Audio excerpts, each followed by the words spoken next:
Hello and welcome to another episode of Insider Focus. Mad transfer window, mad 24 hours, not just for Chelsea and Liverpool, no, I know everyone's talking about that, but remember, Spurs have just lost their main man. The man that is Mr. Tottenham, Harry Kane, is heading to Bayern Munich. Luckily, I'm joined by John Wenham from the Leather White Rose podcast, website, everything you need Spurs. He's your man. John, how are you doing? Absolute pleasure, Fraser. Thank you for having me on and welcoming me onto the show. But it's a difficult day to be a Tottenham fan. It really started yesterday when we were given hope that maybe Kane was leaning towards staying at the club. But even still, I think the issue of the club accepting a bid for our greatest ever player, in my opinion, on the eve of the Premier League season kicking off is unforgivable. You know, we're talking about the focal point of Tottenham, your guaranteed gold standard goal scorer that gets you 30 goals a season.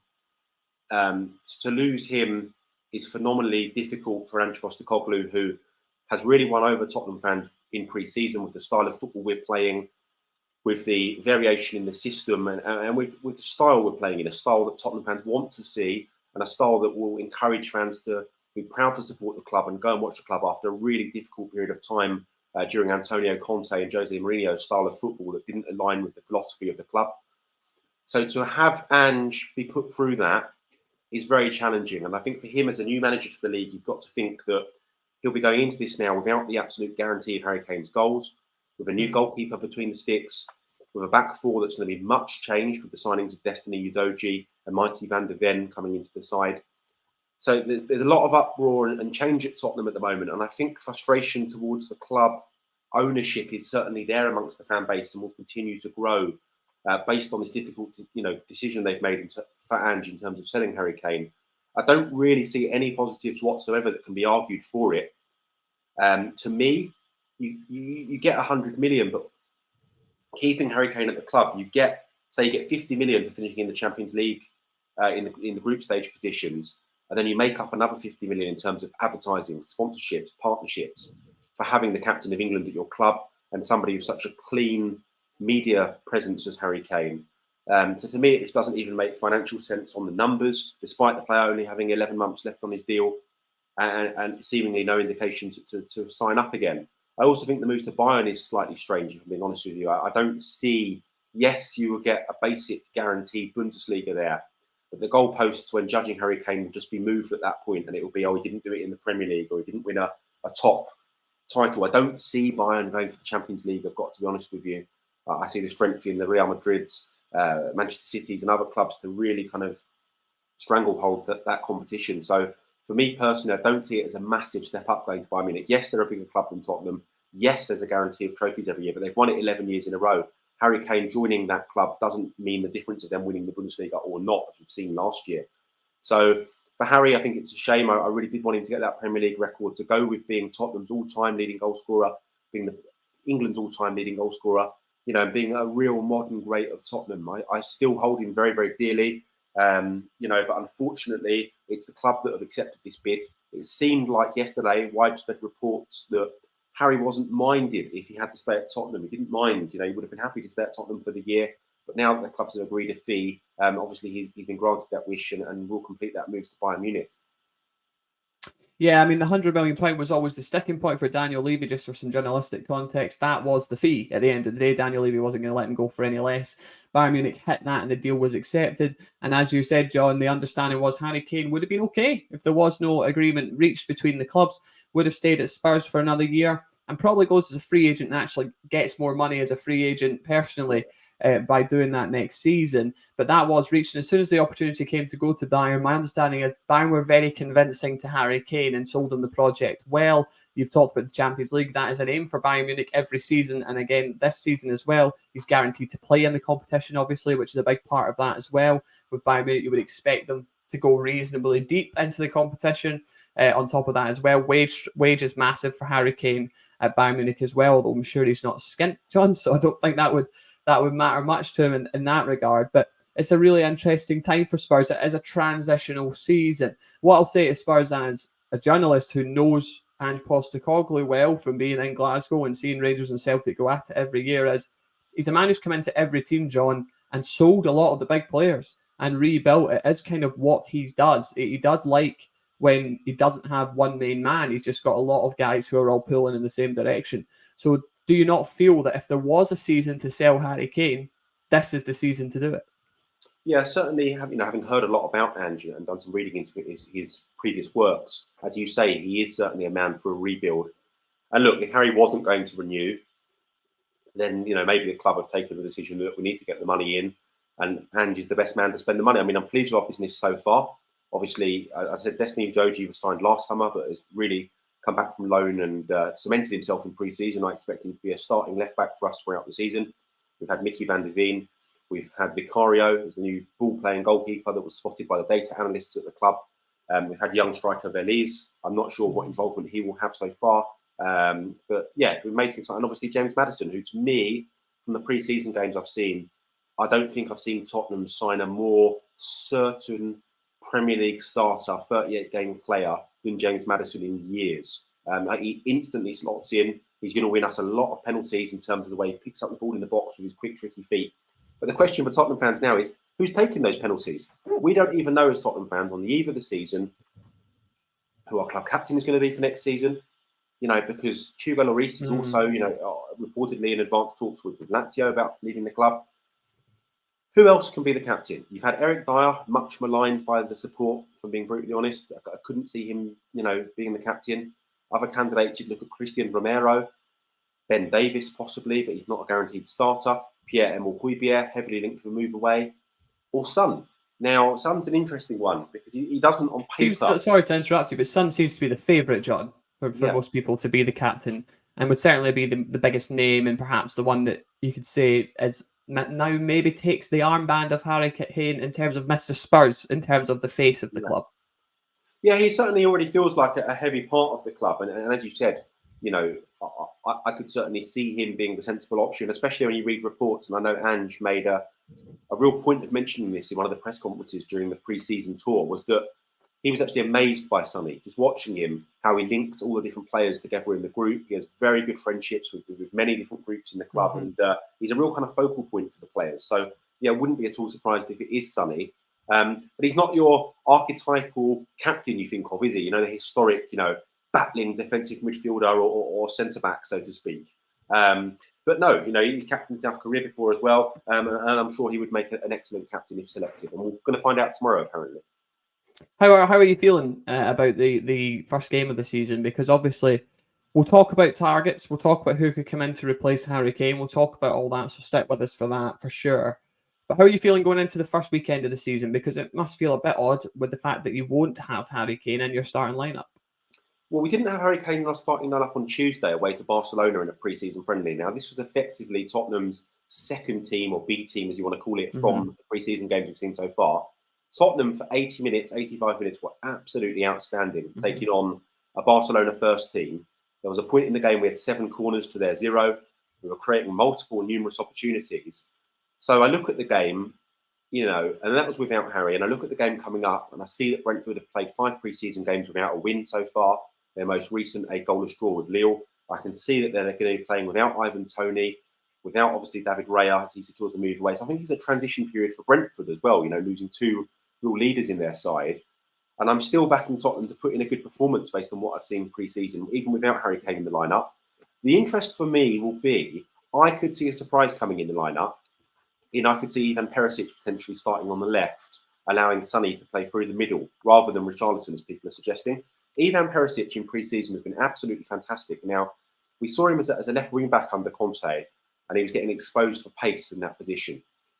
In his position that he played at Bayern and in the Bundesliga for a number of years, in this kind of advanced left wing position, he looks absolutely fantastic. He's still got the trickery despite his age and ability to beat players, and his delivery is just fantastic. Obviously, he got 11 assists last year in the Premier League. So there's a possibility of Ivan Perisic coming into the side. But no, based on the pre-season performances, and based on had we had Harry Kane in the side, I'd be saying to you I'm predicting a Tottenham win without doubt. But obviously losing Harry on the eve of the system, that does change things up a bit. And I think it's going to be a really different Tottenham side tomorrow. We may have, for the first time in 7-8 seasons, a new number 10 coming out to the pitch, with the shirt number now becoming available. I think James Maddison, if he's brave, will put his hand up and say, I'll have that. So we're going to have a new captain. We're going to have a new set-piece taker. It's a lot of change for Tottenham coming Sunday.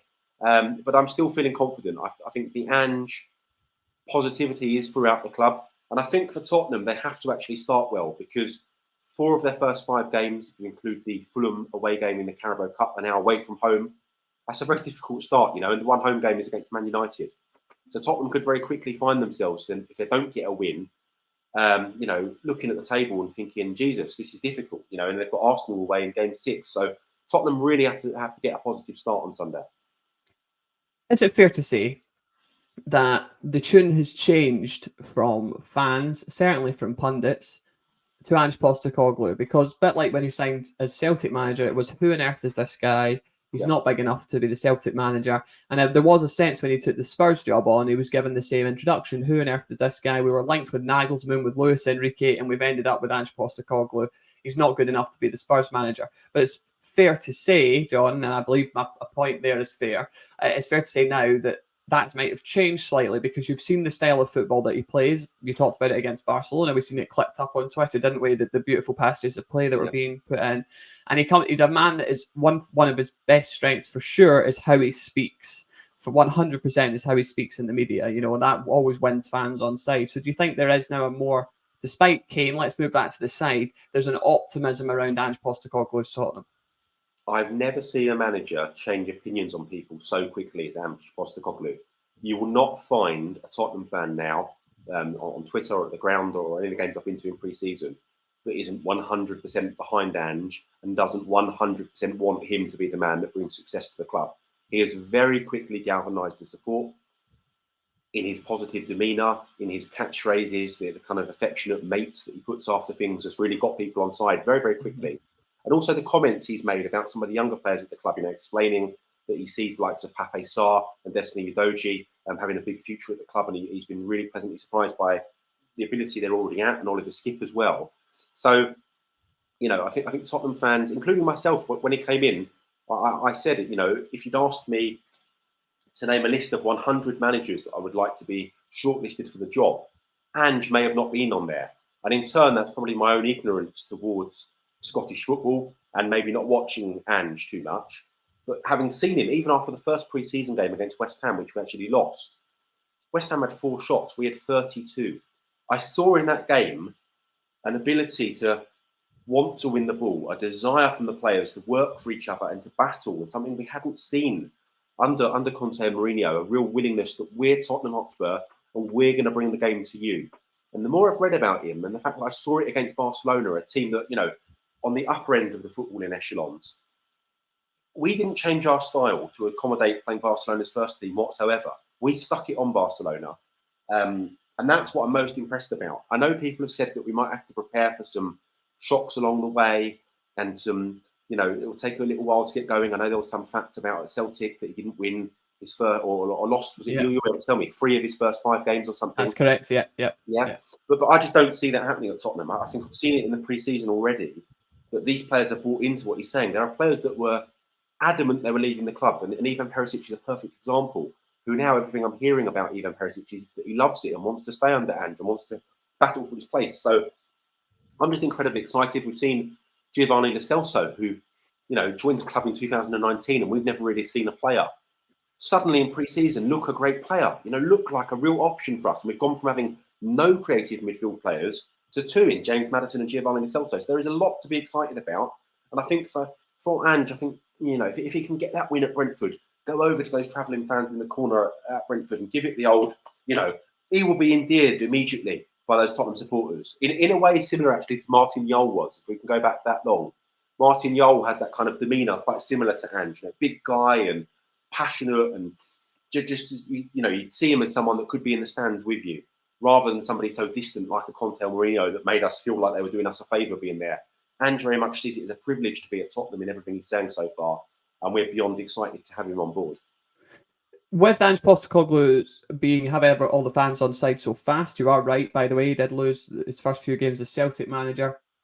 Just a point on the style of play, Celtic were in the Champions League, Real Madrid at home, they didn't change their style of play, they played the same way. They lost the game 3-0, but they actually had 10 really good chances and should have probably at least got something from the game. So he doesn't change for anyone, just to any Spurs fans. He will not change his system. It is that way. And you will have moments, for sure. You're going to have moments.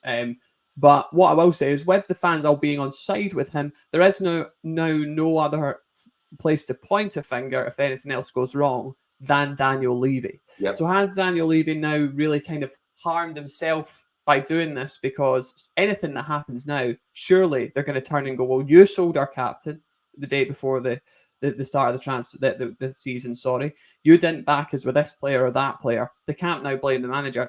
Daniel Levy is now the one right in the firing line from Spurs fans. Yeah, well, I think Daniel Levy's master plan was hiring Scott Munn to come in and take the deflection away from him. But Scott Munn seemingly hasn't started officially work yet. The City group have put a stoppage on his notice period or extended his notice period or something. So although he's been pictured at a few of the pre-season games, he hasn't officially started yet. So you are completely correct. Daniel Levy is the man in the firing line. But I think as Tottenham fans, on the day that Harry Kane is probably going to be announced as going, worrying about if things go wrong again, is not somewhere where Tottenham fans want to be. But there is no escaping for Daniel Levy now. If things go wrong, he will be the man to take the blame. And fans, as you saw last season in the ground, were already very vocal. But to now lost our greatest ever player of the modern era on the eve of the season, that will be the tipping point for a lot of fans that until now have maybe remained on the fence or a bit more moderate about the situation. A lot of fans now will say, we moved to this game-changing stadium. What have we done that's game-changing? We finished 8th last year. We've now lost our greatest player of the modern era. This summer, we were told that, or in fact, last summer, we were told that the signing of Clement Longley would be used as a stopgap whilst we waited for this summer to attract a Bastoni or a Gvardiol. Neither of those players have joined the club. Edmund Tapsoba, another one we're likely to have missed out on because of the fee. So, yeah, Daniel Levy is really running out of excuses now. And for him, he needs this to work. Yeah, just on Tapsoba quickly, my understanding is Newcastle are actually now very keen on his signature and will move for him in the coming weeks. So that's actually been written up as an article while we're doing this, John, I believe. So oh, wow, okay. That's something that tomorrow you'll see. Well, tomorrow when people are watching. I did notice Eddie Howe reference in his press conference today, actually, that he's looking for one more. And if they can get one more over the line. Yeah, centre-back or left-back for Newcastle. Centre-back becoming more pressing because they've got Livramento in there who can also play left-back. So Dan Burn obviously did a decent job. So anyway, Tapsoba now becoming a top target for Newcastle across the next couple of weeks. So keep an eye on that. What I want to know, though, is obviously we've spoken about Ange, we spoke about Harry Kane, and that is the big deal. Let's talk about Van Veen quickly because very talented youngster, rapid centre-back, maybe not the Bastoni or the Gvardiol that you referenced, but a good signing for Spurs. A phenomenal signing. Characteristics-wise and aesthetics-wise, he ticks almost every box. Young, fast, 6'4", commanding, and apparently has leadership skills as well. Now, that is everything Tottenham have needed in a left-sided centre-back for a very, very long time. Going back all the way to Jan Vertonghen, sort of ability-wise, we hope. So, yeah, phenomenal signing. For me, as Ivan Toney isn't there for Brentford, and it's going to be Kevin Schade up front as a standout lone forward, I would throw him straight in next to Romero. He's played, a couple of pre-season games with Wolfsburg, I believe 3. That's better than any pre-season Tottenham could have offered him after the debacle that we've had this pre-season. So for me, I would throw him straight in there. He's trained with the group. I saw a photo of him training with Romero in shape, and that's the two I would go with, and I'd have Romero guiding him through the game. I just think you've got to put him in there. And yeah, hopefully it's lifts off for him. It's confidence. We get a win down at Brentford, and he's part of that. And then suddenly he's a big part of the side moving forward because Tottenham, fans will be depressed if they get to Brentford and they're seeing maybe, Ben Davies starting there just because he's got a left foot, or even Eric Dyer or Davinson Sanchez. Just on Davinson Sanchez, I must add, he's a man that's much maligned and, was linked obviously heavily with a move to Russia earlier in the window. He was absolutely fantastic on Tuesday in Barcelona. Brilliant performance from him. And I hope for his sake, that's done enough to convince a La Liga club, a Sevilla, a Real Betis or somebody to come in and bid for him. And he goes to a club where, I think he's of a worthy level. Yeah, Davinson Sanchez set for Spurs exit, we do believe, before the window closes. But it's not just Russia. I will say there is clubs around Europe monitoring the situation. So keep an eye on that for sure. Let me talk to you about the striker situation then, John. Who would you like? It's a bit different this. Usually I do a kind of transfer roundup, but I think as a fan and a podcast like yourself, I'm more interested in your opinions and your views. One thing I will say is just keep an eye on Lautaro Martinez at Inter Milan because he is a player that is very much liked by Spurs. He's a player that's very much liked by Ange Postecoglou. Sometimes I see people talking about the Spurs striker doesn't need to do much, and that's not true. Everyone presses an Ange Postecoglou team. He would fit that pretty perfectly. So just keep an eye on that. Difficult one to do, though, I will say, but keep an eye on that. Who would you like to see, John? Who would you want the club to go for? What kind of profile player are you looking to replace Harry Kane with? There's an exact player that I would want. He would cost a fortune, and the club selling don't need the money. So it's a very difficult deal to do. But that's Evan Ferguson at Brighton. Yeah. Evan Ferguson, to me, is the most similar characteristic-wise as Harry Kane in terms of the overall player and project you get with that. But he's 8 or 9 years younger. But look, Brighton don't need the money. We've seen this some other way. They set a price and they stick to it. And if you don't pay it, they'll set up auction wars. We've seen with Liverpool and Chelsea last night and that sort of thing. So, he would be my dream signing for Tottenham, Evan Ferguson. I just think he has proven himself as proven last season, and I expect him to go on and do good things again this year. He's a real focal point. He's strong. He's fantastic in the air. He's also got leadership skills. I've seen the way he demands more of players around him. But if we're being realistic about players that are linked with the club at the moment, I think there's a different sort of profile. I think obviously with Richarlison at the club already, with Sonny at the club that can play through the middle, Eze is a player I've always liked at Crystal Palace. He was heavily recommended to the club under David Pleat many, many years ago, and he would have been significantly cheaper whilst at Queen's Park Rangers. He's always been an interesting player, homegrown player as well. So that's one. Obviously, young Gift Orban, heavily linked. He's not a player I personally know too much about, but he seems to be a phenomenon in terms of the numbers he's putting up. I saw he grabbed a hat-trick again. He's very Kyogo-esque. I will say that. Kyogo Furuhashi, the Celtic striker who scored 30-plus goals under Ange. He's got that build, that same mould. So it does make sense. So Fraser, as a man that knows Scottish football, sorry to swing the question back on you, but do you see Richarlison being a player that could thrive under an Ange system? Yeah, so there's a player in the Celtic team called Dazen Maeda who was literally like a robot. All he did was run and chase and close, and I see Richarlison being that for Ange Postecoglou in terms of he might not get all the plaudits, he might not get all the rewards perhaps that a likes of a Kane would or a Son would or one of these flair players, but he is a player who is going to give you hard work and graft and grit, and I think that's what he will be for Tottenham. I think he'll shine under what he's been asked to do, which is press continually. And you'll see him get goals as well. So I do think this is a real opportunity for Richarlison. Depends on him as a professional, though. He is a player that can kind of drift sometimes in his own mind. If he can stick to it, he's certainly a player with all the potential to be a big focal point for Ange Postecoglou. But I would see him playing more off the side, John, than I would through the centre for Ange Postecoglou. But we'll wait and see what happens with the striker situation. That might have to be adapted. Just on that as well, one other player that I do want to mention. Now, he scored against Shakhtar Donetsk, and that's young Dane Scarlett. This is a player that was out at Portsmouth last year, got 40 appearances under his belt. I know the club are delighted with his development. Really bulked up over the summer. He looks much bigger with his shoulders and his chest. And he looks more like a man after that time away rather than a boy playing academy football. So I could see him definitely being involved in the bench on the weekend. And it'll be interesting if he gets any minutes, if he can take an opportunity. Because sometimes, we know with football, you just need that opportunity. You need something to go for you. And then you don't know what doors open. So, yeah, I still do expect him to go out on loan this season. I think another year at League One would do him very, very well.